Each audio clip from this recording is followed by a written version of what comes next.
갑자기 자기소개를 해주셨는데 지난번에 비전 발표회 할 때 네. 제가 한 분씩 소개드리다가 하태경 후보님을 모르고 실수로 건너뛰는 바람에 맨 끝에 소개드려서 더 주목을 받으셨습니다. 그래서 제가 굉장히 감사하게 생각했습니다. 네, 죄송합니다. 다시 한번. 혹시 뭐 뒤끝이 있다는 말씀 들어본 적 있습니까? 우리 김현주 앵커. 아니요. 제가? 저는 들은 건 전혀 없습니다. 예. 네. 참고로 하태경 후보님은 다 아시다시피 서울대 물리학과를 나오셨습니다. 그 당시 이제 전국 수석들이 항상 가는 게 물리학과였고요. 86년대 수석도 물리학과를 갔는데 그 후로 이제 SK 입사하셨죠. 네, 텔레콤. 텔레콤. 그러니까 거기 계속 다니셨으면 지금 어쩌면 SK텔레콤 회장 이렇게 됐을 수도 있는데. 회장까지는 아니고. 회장까지는 아니고. 회장까지는 아니지만. 부사장, 사장 정도까지는. 어떻게 그 시절 후회하신 적 다시 그때로 돌아간다면 또 그만둡니까 역시? 근데 이제 그때 좀 가족분들한테 좀 미안한 면이 좀 없진 않죠. 왜냐하면 좀 연봉도 괜찮은 편이잖아요. 근데 이제 지금 생각하면 그때 결단을 잘했던 것 같아요. 그때 결단을 잘해서 제가 그만두고 이제 북한 문제 좀 더 깊이 있게 파려고 미국 떠났거든요. 네네. 그래서 와이프도 같이 가고 그러면서 좀 이제 보는 세계도 훨씬 넓어지고 제가 워싱턴에서 딴 걸 한 게 아니라 제가 이제 북한 인권운동을 쭉 하면서 북한 주민들하고 소통하는 방법이 없을까. 막혀 있으니까 북한은. 그래서 이제 대북 라디오 방송을 내가 해봐야겠다. 그때 한 60만 불 펀딩을 했어요. 미국 의회 의원들 만나고 또 뭐 힐러리 쪽도 만나고 그 당시 공화당 쪽도. 그래서 그때 만난 사람 중에 하나가 최근에 그 LA 사원 의원이 돼가지고 영킴이라고 저도 도움 받고 그랬었는데 그래서 아무튼 그 이후로 이제 제가 전 세계를 많이 돌아다녔어요. 인권 문제, 민주화 문제를 많이 돌아다니면서 생각이 좀 많이 균형돼지는데 아주 큰 도움을 받은 것 같습니다. 보통 정치하시는 분들은 이렇게 자연계 출신보다는 인문계 출신들이 훨씬 많잖아요. 그러니까 이번에도 아마 저만 이과 물리학과일 겁니다. 예. 보통 이게 이과적 사고가 사실 정치하는 데는 크게 도움이 안 돼. 저도 둘 다 이과인데 별로 도움이 안 될 것 같은데 그런 거에 대한 어려움은 없으신 거예요? 그래서 제가 약간 이단아인 이유 중에 하나가 그러니까 문과 이과 차이가 이게 일반화할 수는 없고 근데 문과는 약간 이념편, 내 진영편 이런 식의 정치를 좀 하는 것 같고요. 특히 민주당이 심하고 저 같은 경우는 그냥 오른편, 타당한 편 해서 어떨 때는 이제 보수 내를 비판하기도 하고 어떤 때 저쪽이 잘못하면 당연히 이제 민주당이나 좌파를 공격하기도 하고 그러다 보니까 뭐 모두 까기, 뭐 진중권 교수 비슷하게 뭐 그런 이미지가 좀 생겨서 그러니까 오해도 많이 받고 그러니까 양쪽에서 좀 많이 공격받는 이유 중에 하나가 이과 출신이라서 좀 그런 게 있는 거 아닌가. 물리학과를 다니셨는데 어떻게 하다가 아무리 학생운동을 한다 하더라도 어떻게 이렇게 북한에 관심을 갖게 되신 거예요? 출발은요 열받아서 그랬어요. 1학년 수학 시험 미적분학 수학 수업을 하고 있는데 그 강의실에 최루탄이 날라들어온 거예요. 그거랑 북한하고는 관련이 없어. 근데 이제 그때 사실은 제가 뭐 고등학교 때까지도 정치 사회에 별로 관심이 없었는데 대학 가서 이제 친구들 데모하는 건 봤죠. 선배들 데모하는 건 봤는데 수학 수업 시간에 최루탄이 날라가지고 막 눈물 흘리고 그때부터 이건 아니다. 우리 대한민국 심각하게 문제가 있다. 해서 이제 뭐 광주 항쟁도 보고 또 뭐 분단 문제도 보고 하면서 뭐 이렇게 된 거예요. 그 정경이 치루탄 잘못 던지는 바람에 정말 한 위대한 정치인이 탄생했다. 이렇게 말씀하시면 되는 거예요. 이렇게 생각해요. 그때 최루탄인가 그때 지랄탄이라고. 지랄탄이다. 지랄탄 어디로 갈지 예측을 못 했는데 아무튼 우연히 새로운 사람 한 사람 인생을 바꿨습니다. 참. 혹시 그 대통령이 되신다면 그 인사청문회 제도를 계속 유지하실 건가요? 그러니까 인사청문회 제도가 너무 까다로워가지고 좀 웬만한 사람들이 전부 다 이제 거부하자 안 되려고 그러잖아요. 그래서 이제 문 대통령 같은 경우도 뭐 5대 원칙, 뭐 7대 원칙 얘기했다가 하나도 안 지켰는데 인사청문회 원칙 그런 거 어떻게 생각하십니까? 그냥. 근데 지금 문 대통령은 청문회 왜 하는지 모르겠어요. 아니 그러니까 청문회를 할 거면 청문회를 존중을 하든지. 근데 문 대통령은 청문회에서 뭐 거의 부적격 국민들이 볼 때도. 강행을 하니까 지금 제도는 굉장히 큰 문제가 있다. 그리고 특히 저는 국방부 장관은 영이 안 서요. 아니, 그러니까 청문회 때 문제 있는 것 전부 다 이제 그게 또 틀린 거가 틀린 거 있을 수도 있잖아요. 네네. 그러니까 나중에는 사실이 아니다 했는데 그것도 안 알려지고 그래서 좀 특히 국방부 저기는 좀 윤리적인 문제는 비공개를 하는 게 맞지 않느냐 개인적인 생각은 그렇습니다. 네. 뭐 취미생활이나 이런 것들 좀 가벼운 거 좀 여쭤보겠습니다. 축구를 잘하신다고 하던데. 축구는 제가 좀 머리가 커가지고 우리 서 교수님도 만만치 않긴 하지만 의문의 일치를 당하시는데요? 골키퍼를 몇 번 서본 적이 있는데 네네. 이제 머리로 맞고 막 이런 게 있어가지고 이건 저랑 잘 안 맞는 모양이다.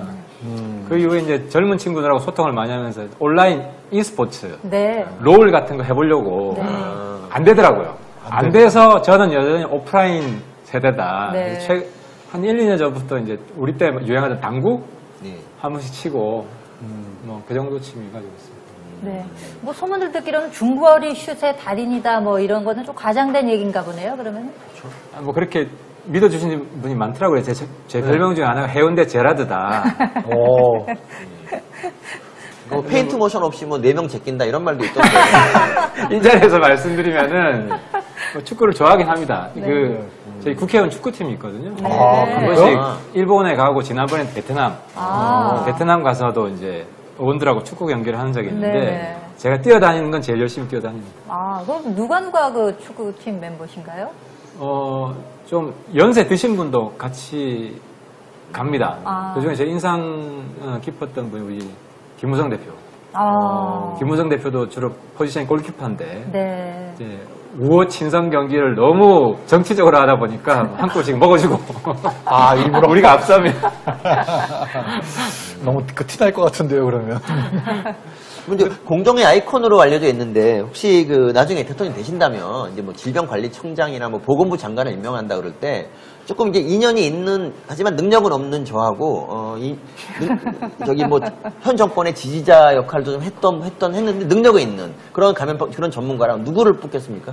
저는 서 교수님은 그 TBS 앵커 제일 어울린다. 아. 시청률이 훨씬 많이 나올 것 같아요. 감사합니다. 교통방송. 교통방송 제가 살리겠습니다. 지금 김어준을 압도하는 네. 그 보수의 앵커, 아이콘으로 충분히 가능하실 것 같고 교수님은 정신과죠. 네네. 그래서 저는 최근 대한민국이 앵그리 네. 사회고 네. 이제 코로나가 지나면 좀 정신적으로 좀 편안하고 안정적인 그런 대한민국으로 가야 된다. 네네네. 그래서 좀 마음을 편안하게 해줄 수 있는 네.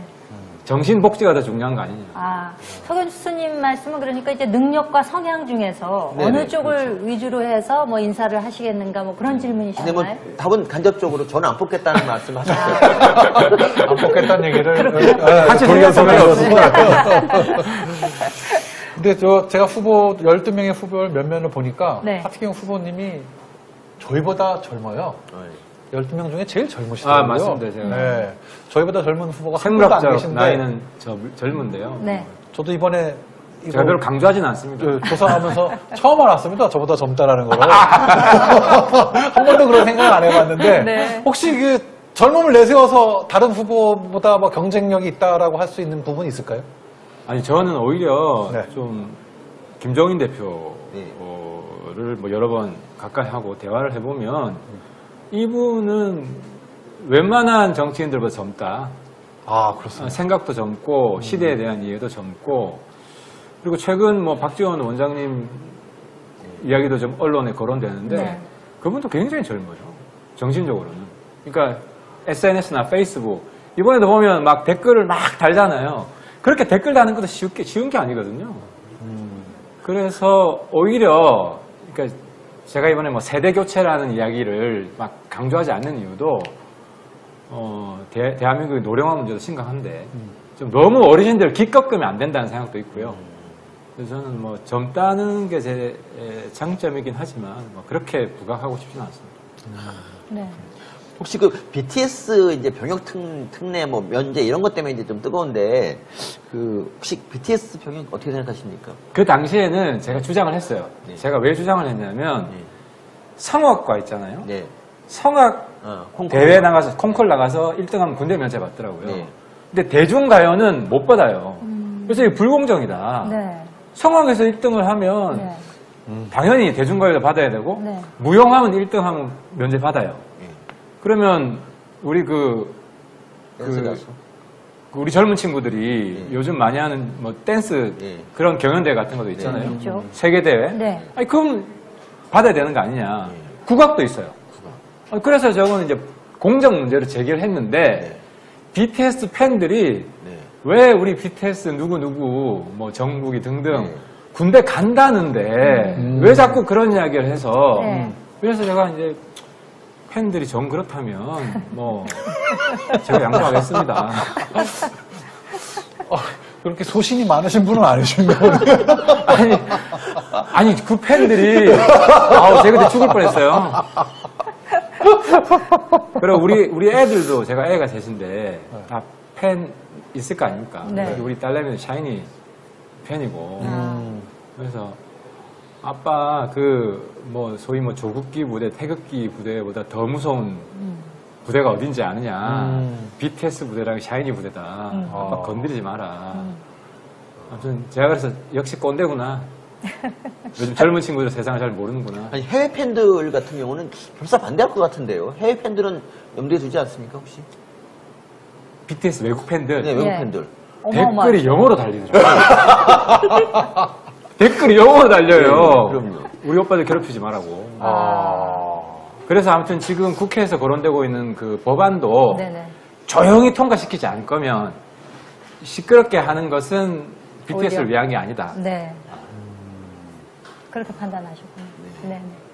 근데 저기 말씀하신 것 중에 성악이나 무용으로 콩쿠르 세계 대회 나가서 1등 하는 거 하고 사실 대중가요로 빌보드에 1등 하는 거 하고는 단순 비교는 좀 어렵지 않습니까?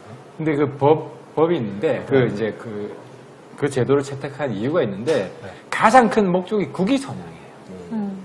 그 제도 자체로는. 네네. 네. 그래서 이제 이게 국위 선양이면 BTS보다 더 국위 선양하는 사람들이 누가 있느냐. 그렇죠. 전 세계 한류를 퍼뜨리고 한국말 배우고 네. 그러잖아요. 한국 관광도 지금 코로나 아니면 영향력 차원에서 관광도 많이 오고. 엄청나죠. 예. 그러니까 국위 선양을 기준으로 하면은 이걸 빼는 건 말이 안 된다. 근데 이제 우리나라 그게 못 살 때는 그런 게 상당히 의미가 있을 텐데 이제는 뭐 세계 10위를 뭐 왔다 갔다 하는 나라인데 국위 선양을 굳이 해야 돼. 개인적으로. 아니 그래서 제가 오히려 그럼 다 빼라 그럼. 그러니까 저의 최대 원칙은 공정해야 공정. 된다. 누구나 제도는 똑같은 잣대. 공정해야 된다. 그래서 지금 아시안 게임 1등 한다고 그게 무슨 국위 선양을 하냐? 올림픽 1등보다 열심히 하고 더 헌신력을 하는 선수들이 네. 부각되는 이런 시대인데 네. 그래서 기준을 완전히 바꾸고 웬만하면 다 축소해라. 제가 굉장히 강하게 요구를 했는데 그런데 별로 축소가 안 됐어요. 왜냐하면 또 문화계에서는 또 굉장히 또 요구가 강한 거예요. 그래서 그걸 보면서 제도라는 거는 한 번 만들 때 굉장히 신중해야 된다. 한 번 만들면 바꾸기가 어렵다. 네. 그 전부터 제가 하태경 후보님한테 궁금했던 것 중에 하나가 좀 개인적인 거라고 할 수도 있는데 박사과정을 중국에 가서 하셨더라고요. 예. 네, 좀 뜬금없다는 느낌도 드는데 거기서 전공은 세계경제를 하셨어요. 예, 그렇습니다. 중국 지린대와 세계경제 뭔가 매치가 안 되는 것 같은 느낌인데요. 어떻게 이 중국으로 자리에서 네. 말씀을 드리면은 이제 1차적 목적은 당시에 제가 이제 탈북자 도우려고. 탈북자 도우려고 사실은 뭐 이건 자랑은 아닌데 제가 그때 돈이 별로 없어가지고 중국 장학생 시험을 쳐서 장학금을 받고 갔어요. 그래서 뭐 북경이나 상해도 갈 수 있었는데 다들 그 학교에 이제 중국 정부 장학금을 받고 온 학생은 저밖에 없는 거예요. 네. 그래서 이것 때문에 친주이다, 중국 아, 쪽이다 이런 얘기를 많이 많이 들었는데 그게 아니라 네. 탈북자들이 북경이나 상해에 없거든요. 두만강 유역에 주로 많아요. 아. 그래서 원래는 연변에 가려고 그랬어요. 네. 연배 다슈에 그러니까 연변대. 네. 연변대에 가려고 그랬는데 연변대는 국가 중점 대학이 아니라고 장학금이 없구나. 장학금 못 준다는 거예요. 아. 그래서 장학금 줄 수 있는 대학교 중에 두만강 기준 가장 가까운 학교를 찾아보니까 딱 길린데. 네. 야, 탈북자를 돕기 위해 박사학위를 이용하는 사람 처음인 것 같아요. 유학까지 가시는. 왜냐하면 신분이 비자가 안정적으로 나와야 되는데 아, 그렇죠. 제 학생 비자. 입장에서는 어디 회사에 취업하거나 취업 비자 아니면 학생 비자밖에 없는데 그래서 뭐 저도 뭐 중국 가는 김에 전 사실 그래서 중국말을 배우고 그나마 그 학교에서 학위 받은 것도 제가 김정일 덕분이다. 당시 김정일 살아있을 때니까. 김정일 폭정을 좀 세상에 알리고 탈북자 도우려고. 그럼 실제 중국에서의 생활은 어떠셨습니까? 그 당시만 해도 이제 지금은 중국이 많이 발전했는데요. 그 당시가 99년, 2000년인데 한국 총 GDP랑 중국 총 GDP가 큰 차이가 없을 때예요. 그러니까 뭐 어마어마한 차이가 그렇죠. 났겠군요. 지금은 실제로는. 그렇죠. 이거 완전히 시골이었고 네네. 이제 물가가 너무 싸서 좋았고 그리고 실제로 제가 한 월 당시에 한 600원 정도 장학금 중국 돈으로 받은 것도 이제 탈북자 도와주는 데 쓰고 그래서 뭐 저는 물론 좀 위험한 면도 있었어요. 제가 피해 다녔기 때문에 그 공안들 이제 저는 잘 모르니까 탈북자들 쫓아다니다가 혹시 같이 있는 거 보이면 네. 잡혀갈 수도 있기 때문에 독립운동 하듯이 어디 그러네요. 만남 장소 정해놓으면 예. 택시를 몇 번 갈아타고 장소를 옮겨서 만나서 뭐 같이 토론도 하고 그때는 이제 컴퓨터 많이 가르쳐 줬어요.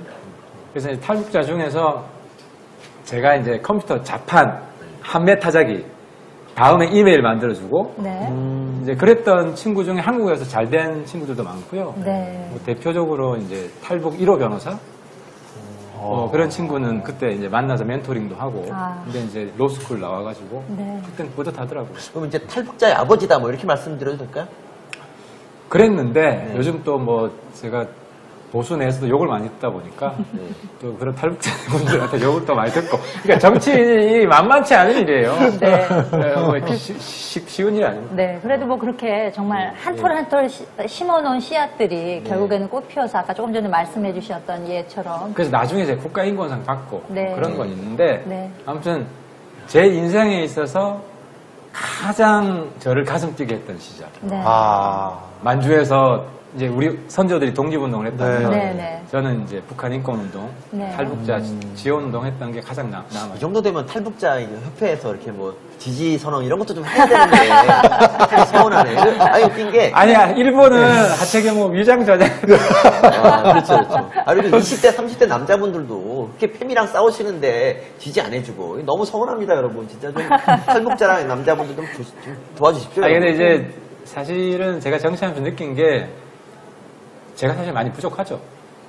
그러니까 뭐 탈북자분들 지지를 했다가 또 지지를 좀 처리하고 뭐 젊은 층들 중에서 그런 걸 보면은 실제로 저한테서 문제점을 많이 찾아요. 그리고 많이 부족하고 뭐 최근에 뭐 홍카콜라 올라가는 거 보면 좀 시샘이 나긴 하지만 그분 내공이 있는 건 있거든요. 네. 네. 인정할게요, 그래도 인정. 오늘 말씀해 주셔서 또 채 몰랐던 분들이 많은 내용을 알게 되시지 않았을까 싶습니다.